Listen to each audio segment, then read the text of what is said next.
Welcome to the Freedom Camp Podcast, rooted in truth, growing in freedom, and built on the belief that you weren't meant to grow alone. Each week, I'll share honest stories, insights, and simple questions to help you explore the unseen things that keep you from living in the freedom that's already yours, and take brave, intentional steps toward the life you were made for. This is your space to reconnect with your authentic self and grow in freedom on purpose.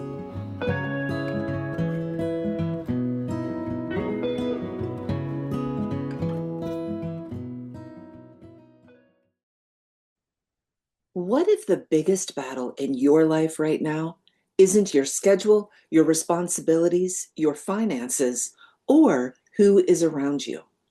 What if it's the story that you're believing about yourself? And what if one question could crack it open? Who told you that? Listen to the end of this 10-minute podcast, and you'll have a simple way to tell who told you that and one practical step to take this week to grow in freedom. Hey, I'm Gretchen, and this is the Freedom Camp Podcast. Let's talk about the kind of freedom that impacts your daily life. So this month is Spirit Month in Freedom Camp, and we just began talking about spiritual warfare. And I want to set the foundation that everything else is going to come out of, since spiritual warfare can be a touchy topic. Some of you may already feel a tightening in your nervous system. I hope you will give this at least another minute or so to hear how this is going to go. So this isn't going to be demon hunting under every rock and behind every door, but this also isn't going to be pretending that there's no enemy at all. And this is going to be practicing the discernment that we've been growing in, anchored in Jesus. So I believe we have three primary influences. We have God, and God operates in truth, in light, and in restoration. The enemy. The enemy operates in accusation, distortion, and deception. And then we have our flesh, which is like trauma patterns, ego, learned beliefs, and coping responses. Not every struggle is a spiritual attack. Not every struggle is flesh. And not every struggle is God testing you. But every struggle is an invitation to get into agreement with God. So I asked a question this week in Freedom Camp that changed the conversation. We were talking about when I share that we're going to talk about spiritual warfare, what comes up. And people were sharing different things. Some of them were like, oh, I'm bracing. Some of them were like, I feel like I need to guard and protect. And then some of them were like, I serve the King of Kings and the enemy is a defeated foe. And none of this is like right, wrong, good, bad.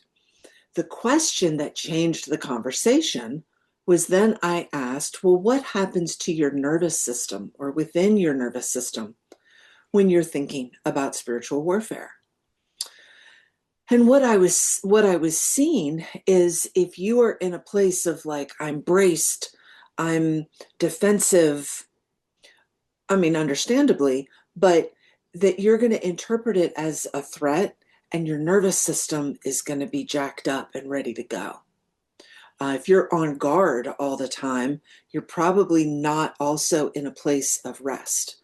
And ultimately, ideally, we want to be in a place of rest in our nervous system as we are talking about spiritual warfare. And so I want to offer now to take a slow inhale,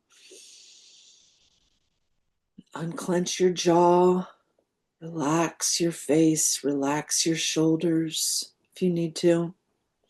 And then ask, Jesus, bring me into truth and peace as I listen right now. Help me to receive anything that is for me, and help me to spit out the bones of anything that isn't.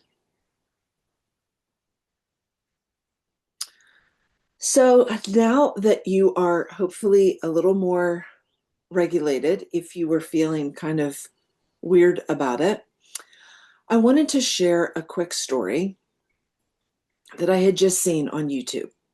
And it was a woman that I've followed for a while. She's doing a short, so it was just, 60 seconds long or something. And she's interrupted doing her short by her husband walking in with flowers and candy. And it's Valentine's Day. And they had decided, she says, I thought I thought we decided we weren't giving each other anything. And he keeps saying, well, you deserve it. Nothing wrong with that whatsoever.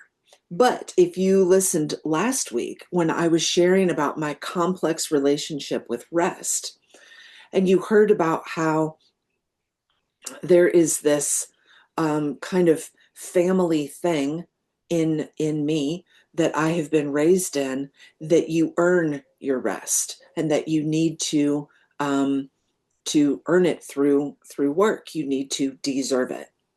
And I caught myself as soon as I heard her husband say that, I thought, oh no, she has to earn his approval. And then the Holy Spirit was like, boom, ding. What I don't know that at all. First of all, these aren't even people I know. This is like a YouTube family. Now, I've followed them off and on for the last couple years. I don't know them at all. I only know what they show, and I've only seen a fraction of what they show. So the value in this to me, and why I'm bringing it up, is because that's how fast a narrative forms. That's how fast we can go down a rabbit trail for someone else or for ourselves, for our identity, for the way we see ourselves. The enemy loves to grab a tiny little detail and like twist it and make it into accusation or shame or guilt or something that is like a negative thing, something that's weighing on you and heavy, rather than the freedom that you get through holding your thoughts captive. And so the other part of this, though, is that the first step isn't to fix the thought.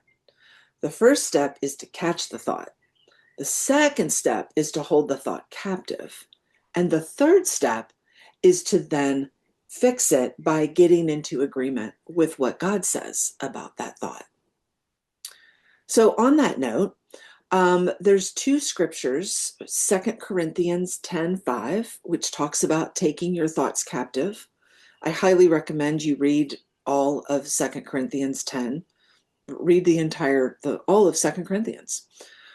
And then there's also Ephesians 6:10 through 20, I believe, talking about spiritual warfare, talking about we don't fight against flesh and blood, but against principalities and this hierarchy, and the armor of God, and the breastplate of righteousness, and the shield of faith, etc.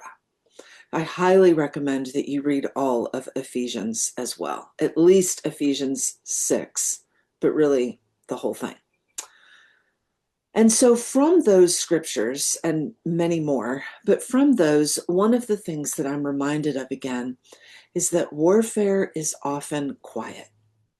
It shows up as a thought, a narrative, an assumption, a meaning that we attach to something. And that taking it captive means holding it up to the light of the word, of who you know God to be and how you know that God operates. So I wanted to share a simple 4-step tool. And the first part is to name the thought, like we just did. Wait, what am I telling myself right now? I'm not enough, I'm too much, it's all up to me, she has to earn his approval, I have to earn his approval.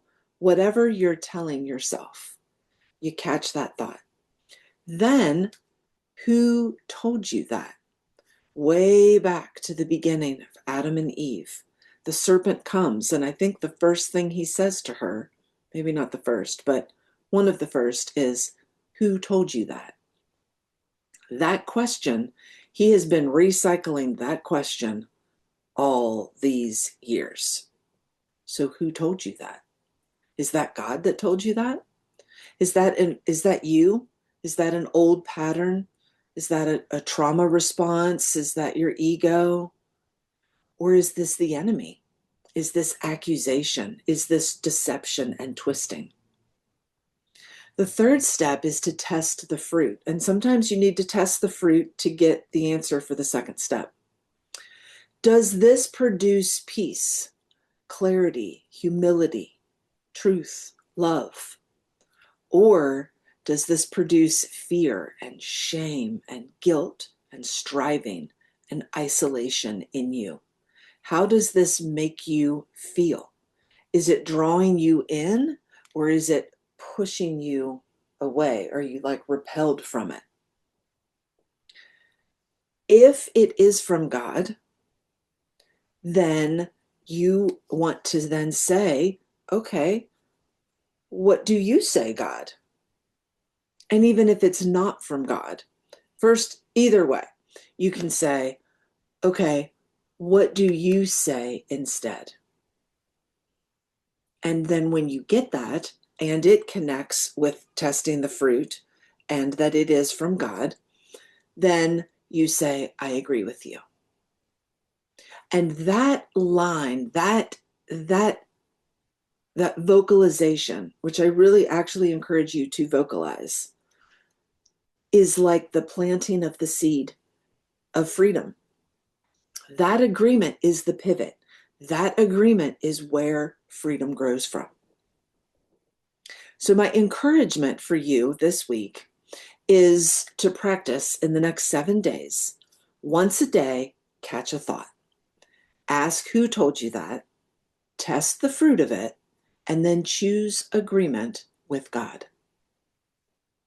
Freedom grows when clarity grows, and clarity grows when we slow down long enough to notice the lie. If this helped you, I hope you will share it with a friend and subscribe so that you don't miss next week. Thanks so much for listening to the Freedom Camp podcast.